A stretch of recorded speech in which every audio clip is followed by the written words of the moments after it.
ल एभ्रिवान म फेरि आइसकेँ नयाँ भिडियोको साथमा। Okay let's go to the college for practical with यस्तो जावा नाटकी आप खानियो साथी मेरो सबै मेरो यता देखा त सब मेरो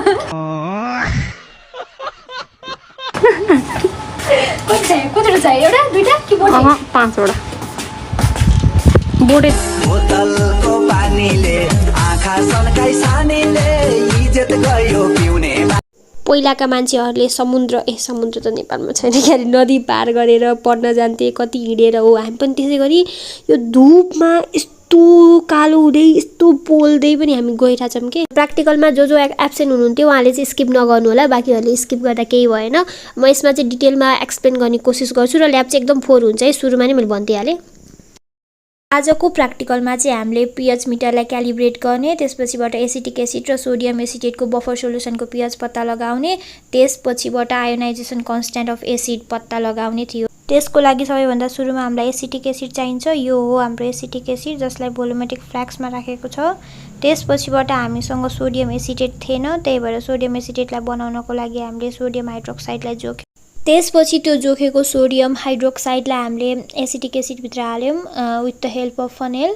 त्यसपछि हामीले त्यसलाई पानी हालेर सोडियम एसिटेट बनायौँ। मैले एक्सप्लेन गर्दाखेरि कस्तो कम्प्लिकेटेड सुनिरह होला, तर केही पनि छैन त्यस्तो। एसिटिक एसिड र सोडियम एसिटेटको बफर सोल्युसन बनाएको। अब फेरि बफर सोल्युसन भनेको चाहिँ कस्तो सोल्युसन हो भन्दाखेरिमा त्यस्तो सोल्युसन जसमा चाहिँ हामीले अलिकति एसिड वा बेस थप्यौँ भने त्यसको एक्चुअल पीएचमा त्यस्तो फरक पर्दैन। यो जुन देखिरहेको छ यो चाहिँ ब्युरेट हो। त्यसपछि यसको हेल्पले चाहिँ हामीले डिफ्रेन्ट रेसियोको चाहिँ बफर सोल्युसन बनाएको थियौँ। त्यसपछि यो भनेको पीएच मिटर हो। सरले चाहिँ हामीलाई यसको कसरी क्यालिब्रेट गर्ने भनेर चाहिँ हामीलाई सिकाइरहनु भएको थियो।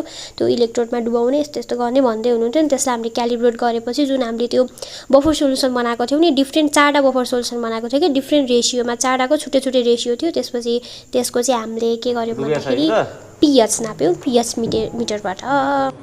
त्यो 4वटा बफर सोल्युसनमा चाहिँ जुन एसिड र साल्टको चाहिँ रेसियोहरू फरक थियो कि, तर फरक भए पनि तिनीहरू बफर सोल्युसन भएको कारणले गर्दा तिनीहरूको पीएच चाहिँ लगभग सिमिलरै आउँथ्यो भन्ने चाहिँ हामीलाई प्र्याक्टिकल गर्नु थियो। त्यसपछिबाट हामीले पीएच मिटरबाट नाप्यौँ। नापेर भ्याएपछि यो केटाहरूको ट्रस्ट इस्यु भएर यिनीहरूले युनिभर्सल इन्डिकेटरको युज गरेर पनि गरे। त्यसपछि हाम्रो प्र्याक्टिकल सक्यो। त्यसपछिबाट गऱ्यो यिनीहरूले साफसफाइ, भाँडा धुने काम। त्यसपछि यो बेसिनलाई देखेर चाहिँ नजरअन्दाज गर्नु होला, म किन भनिरहेको छु भन्ने कुरा अब थाहा नै होला होइन।